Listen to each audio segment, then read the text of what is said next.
Hello friends, इस video में हम लोग जेईई मेंस 2024 कई क्वेश्चन डिस्कस करने वाले हैं। ये बेसिकली फंक्शंस का क्वेश्चन है। इसमें हमें डोमेन फाइंड आउट करना है। डोमेन वाले जो क्वेश्चंस होते हैं वो बड़े आसान होते हैं, इससे आसान कुछ भी नहीं होता है फ्रेंड्स। बस आपको क्या मालूम चाहिए, फंक्शन कब डिफाइंड है, ये वाला फंक्शन कब डिफाइंड है। तो साइन इनवर्स कब डिफाइंड होता है, पहले इसको हम लोग अलग से लिख लेते हैं। जैसे मान लीजिए आपने लिखा y equals to sine inverse x। मैं आपको यहाँ पे एक हिंट दे रहा हूँ, बाकी के आपको इसी तरह के फंक्शंस याद करने पड़ेंगे। तो यहाँ पे x बिलोंग्स टू क्या होता है -1 to 1, यही डोमेन है।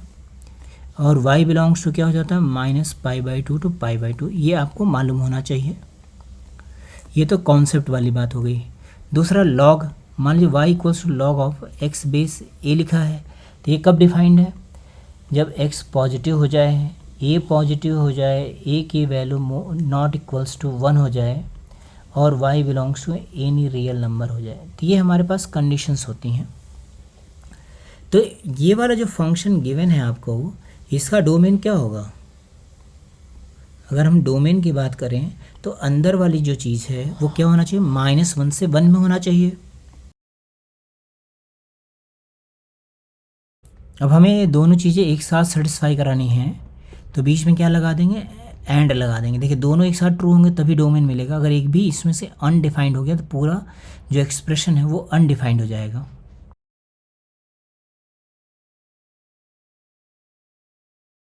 तो ये हमारे पास ऐसा हो गया ग्रेटर देन 0, ये वाला चीज़ लगेगा सिर्फ। अब इसको हमें सॉल्व करना है, तो सबसे पहले हम लोग इस वाले पार्ट को देखें। ये वाला पार्ट ऑलवेज पॉजिटिव है क्वाड्रेटिक के रूल के हिसाब से।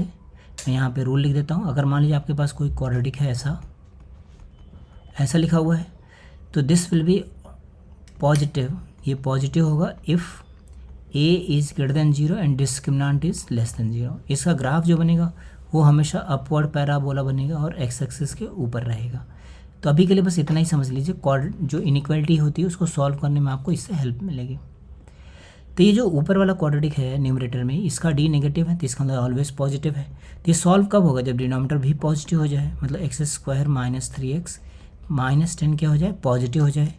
इसके फैक्टर्स लिख दिया, तो x - 5 x + 2 ग्रेटर देन 0, मतलब x belongs to -∞ to -2 union 5 to ∞। ये इस वाले पार्ट का आंसर हो गया। इसी तरह से हम लोग फ्रेंड्स इसको भी सॉल्व कर लेंगे। तो देखिए ऐसे जो पार्ट होते हैं उसको हमें स्प्लिट करना होता है। मैं यहाँ पे कॉन्सेप्ट पहले लिख देता हूँ। कॉन्सेप्ट क्या है, अगर कोई चीज़ ऐसे लिखी हुई है, ये तो हम लोग बहुत छोटी क्लास में पढ़ते हैं बट फिर भी मालूम होना चाहिए। ये लिखा हुआ है x belongs to a to b both close, या फिर x is greater than equals to a and less than equals to b, मतलब ये होगा हमारे पास ऐसा, बीच में एंड का साइन और x लेस देन b होगा। एंड का मतलब इंटरसेक्शन होगा, मतलब इस पार्ट को सॉल्व करने के बाद जो भी कॉमन आएगा वो हमारा आंसर होगा। यही सेम चीज़ हम लोग यहाँ पे अप्लाई करेंगे। तो हमने इसको दो पार्ट में स्प्लिट कर लिया। इसको सॉल्व करने के लिए क्या करेंगे, दो पार्ट में स्प्लिट करेंगे तभी सॉल्व होगा ये। तो ये हो जाएगा 3x - 22 upon 2x - 19 + 1 greater than equals to 0। इस -1 को इधर शिफ्ट कर लिया, ये ऐसा बन गया। बीच में क्या लगता है, एंड लगता है। एंड का मतलब इंटरसेक्शन चाहिए, इन दोनों का इंटरसेक्शन।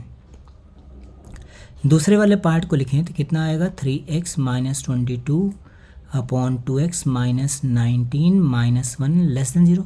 देखिए इसमें क्वेश्चन आसान है बट कैलकुलेशन आपको ध्यान से करनी है, कैलकुलेशन एरर होने के चांसेस रहते हैं। तो हो जाएगा 5x - 41 divided by 2x - 19 greater than equals to 0। Number line पे प्लॉट करके सॉल्व कर लेंगे। तो इसमें से लार्जर कौन सा है, 19/2 है ना, तो -∞ to 41/5, ये क्लोज ब्रैकेट यूनियन 19/2 to ∞, ये हो गया। ये इस वाले केस का आ गया।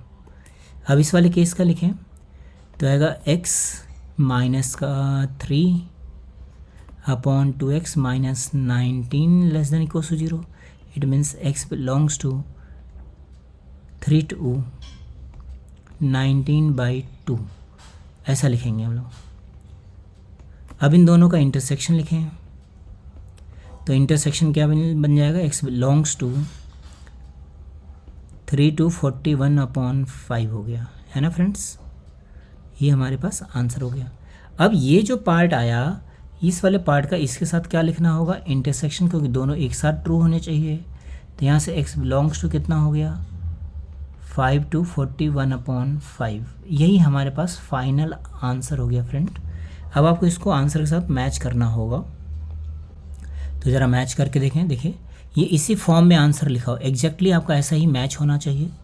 तो यहाँ से अल्फ़ा की वैल्यू आ गई 5 और बीटा की वैल्यू कितनी आ गई, 41/5 आ गई, ठीक है ना।